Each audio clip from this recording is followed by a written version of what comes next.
Ողջույն։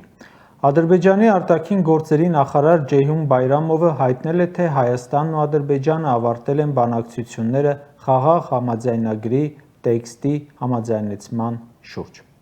Նա նշել է, որ Հայաստանն ընդունել է Ադրբեջանի առաջարկները, անգամ վերջին երկու կետը, որոնք քննարկում էր երկար ժամանակ, դրանք էին միջազգային հայցերի հետ քաշումը, սահմանային երրորդ երկրների զորքերի չտեղակայումը։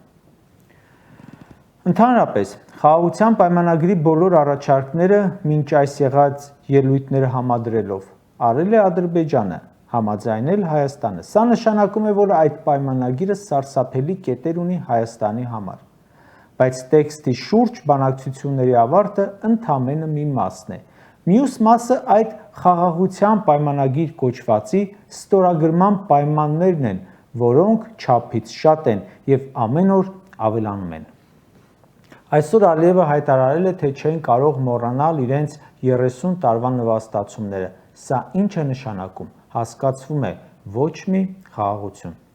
Այս մասին հաջորդ թողարկմանը։ Նիկոլ Փաշինյանը այս ամենին արձագանքելու փոխարեն ընդամենը կրկին հաստատել է նոր սահմանադրության կետը, տարածաշրջանային նշանակություն տալով դրան, ինչով վերահաստատել է փաստացի, որ փոխվում է Ադրբեջանի պահանջով։ Դրանից հետո կառավարության նիստ է արել ու մոռացել Ադրբեջանի հետ այսպես կոչված խաղաղության մասին, խոսել ներքին թեմաներից։ Իսկ ներքին հարցերը, որ քննարկել է Փաշինյանը ուղիղ եթերով, կառավարության ու ժողովրդի առաջ զարմանք, ծիծաղ, անվստահություն են հարուցում։ Ամիսներ առաջ կառավարության նիստում մի բան քննարկվեց, որը մենք ծաղրեցինք, իսկ հատկապես գյուղացիները զարմացել էին, թե ոնց կարող է ընդհանրապես մարդու գլխում նման միտք ծագել առանց հումորի։ Ասած գյուղացիները գիտեն, թե որտեղ կարկուտ է գալիս, տանում են այնտեղ բան են ցանում, որ կարկուտ գա, ապահովագրման վճարներ ստանան։ Այսօր էլի նույն բանն է ասում։ Ասում են մարդիկ 20 տարի որտեղ չեն ցանել հող, հիմա հանկարծ ցանում են ու սպասում են կարկուտին։ Այս որ ասել է, կառավարության բոլոր անդամները ներկա են եղել, այդ թվում գյուղատնտեսության ոլորտը համակարգող էկոնոմիկայի նախարարը։ Ու խելքը գլխին մեկը չի եղել, պարզվում է, որ ասի ամոթա, ձեռք մի առ։ Նիկոլ Փաշինյանը ինքը հայտարարում էր, Հայաստանում պետք է չլինի անմշակ հող։ Հիմա ասում է, անմշակ հողերը մշակում են, որ կարկուտ գա փոխհատուցում ստանան։ Չի կարող լինել այդպիսի բան, որ գյուղացիները բերքը կորցնեն ու շահած դուրս գան։ Դա էլ այս կառավարության պարագայում անհնար է։ Ու կրկնում եմ, ոչ ներկաները,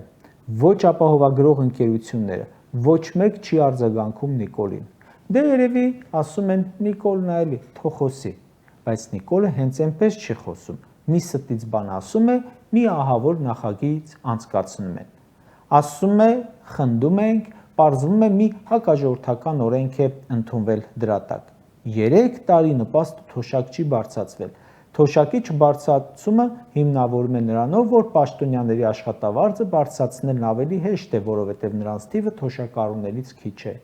Իսկ նպաստի չբարձրացումը հիմնավորում է նրանով, որ նպաստառուների մեջ մարդ կա, որ բրաբուս է քշում, պետք է բացահայտեն։ Այսպես խոսում է, ծաղրում ենք, բայց տակից իրենց գործն են անում։ Շրջանառության հարկի բարձրացումը հիմնավորում է նրանով, որ խոշոր բիզնեսներ կան, որ տրոհում են, որ ՓՄԶ Երևան։ Ու եթե հիմա ասում է մարդիկ կարկտի տակ դիտմամբ հող են մշակում, ուրեմն ապահովագրության նախագիծը մի աբսուրդ բան է լինելու։ Կառավարության այսօրվա նիստը լրիվ ժողովրդի սոցիալական վիճակին դեմ էր։ Տեսեք, Հայաստան խմբակցությունն առաջարկում է չեղարկել գույքահարկի բարձրացման որոշումը։ Այս որոշումը աղետ է բոլոր նրանց համար, ովքեր ունեն տուն։ Գույքահարկը աստղաբաշխական թվերի է հասնելու։ Մեր ժողովուրդը մի վատ խասյաթ ունի, երբ իր դեմ վատ օրենք է ընդունվում, իրեն վնասող որոշում է կայացվում, ասում ենք, մասնագետներն ասում են, ընդդիմադիրներն ասում են, ահազանգում են, ժողովուրդը բանի տեղ չի դնում, անցնում գնում է, իսկ երբ դա արդեն օրենքի ուժ է ստանում, սկսում է գործել, մարդիկ սկսում են բողոքել, բայց արդեն բանը բանից անցած է լինում։ Հիմիկվանից ասում ենք, ժողովուրդ ջան, աղետ է լինելու։ Հայաստանում կան տասնյակ հազարավոր ընտանիքներ, որ Բաքում ինչ-որ գույք են սարքել, գոմ են սարքել, բեսեդկա են սարքել, ցախանոց են սարքել։ Նաև դրանց համար հիմա պետք է բարձր գույքահարկ վճարեն։ Հիմա Հայաստան խմբակցությունն առաջարկում է չեղարկել օրենքը։ Նիկոլը ասում է՝ ոչ, փողի աղբյուր է, ինչի հետ կանգնենք որոշումից։ Ու սկսում է մեղադրել, ընդդիմությունն ուզում է մարդիկ աղքատ լինեն, որ փող տակ, կաշառք։ Լսի, գույքահարկի, տրանսպորտի ու մյուս հարկ ու տուրքի թանկացումով հենց դու ես մարդկանց աղքատացնում, որովհետև աղքատ մարդուն խաբելը հեշտ է, կառավարելը հեշտ է, անգամ աղքատների խաբելով իշխանության գալն է հեշտ։ 7 միլիարդ դոլարով պարտք ես ավելացրել, այդ փողին Հայաստանի Հանրապետության բոլոր ճանապարհները, դաշտերը, արոտավայրերը հնարավոր էր մարմարե քարերով, ոսկեջրած ճանապարհներ գցել։ Դու պարտք ես վերցրել, մսխել եք, հիմա էլ ասում ես, դե որպեսզի ասֆալտ անենք, պետք է գույքահարկը թանկացնենք։ Բա ուր է մեր 7 միլիարդ դոլար այդ դեպքում։ Ասում է, այդ ձեր վճարած գույքահարկը չի մտնելու բյուջե, օրենքն արգելում է համայնքներին պետք է գնա։ Ինչի դուք օրենքը ինչ արգելում է չեք անում։ Հնարավոր չէ, որ գույքահարկը մտնի բյուջե ու դառնա պատավատներ։ Համահայկական հիմնադրամի կանոնադրությամբ համայն հայության հանգանակությունն էլ չպետք է մտներ բյուջե, բա ոնց 125 միլիոն դոլար տարակ բյուջե ու կերակ։ Սա ինչու չեք անի։ Ժողովուրդն ասում է, որ եթե դու պետք է ճանապարհ ասֆալտելու համար պետ բյուջեից փող դնես, արտաքին պարտ վերցնես, իմ հարկերն էլ թանկացնես, ինձ պետք չէ քո ասֆալտը, շնորհակալ եմ։ Ոչինչ մի արա, գնա կգա մարդ, որը կանի։ Երկրի ղեկավար ենք ունեցել, որը հարյուրավոր կիլոմետրեր կառուցել է, ոչ թե ուղղակի ասֆալտել, նվիրատվության գումարներով։ Ասում է ժողովուրդ ջան, դուք ու համայնքապետն եք որոշելու, որին դուք ընտրել եք։ Ոչ մեկ չի կարող ասել, ասում է, որ կեղծվել են համայնքապետի ընտրությունները, չեք ընտրել, բայց համայնքապետ է աշխատում։ Սա հերթական ծիծաղելի հայտարարություն է։ Մի քանի օր առաջ վիճում էին 3 հոգի։ Մեկը մյուսին ասում է, այդ առանց կարմրելու ստելը ումից է սովորել։ Պատասխանում է Նիկոլից։ Լուրջ, բոլոր համայնքապետերը ընտրված են ժողովրդի կողմից։ Չի կեղծվել ժողովրդի ձայնը։ 17 օր անց ընտրություններ են Գյումրիում։ Ով է հիմա Գյումրու համայնքապետ։ Ձեր Սարիկը։ Ժողովուրդն է ընտրել։ Ոչ։ Ով է այսօր Վանաձորի համայնքապետը։ Ձեր Արկադին։ Նրան ժողովուրդն է ընտրել։ Ոչ։ Ով է այսօր Ալավերդու համայնքապետը։ Ձեր Դավիթը։ Նրան ժողովուրդն է ընտրել։ Ոչ։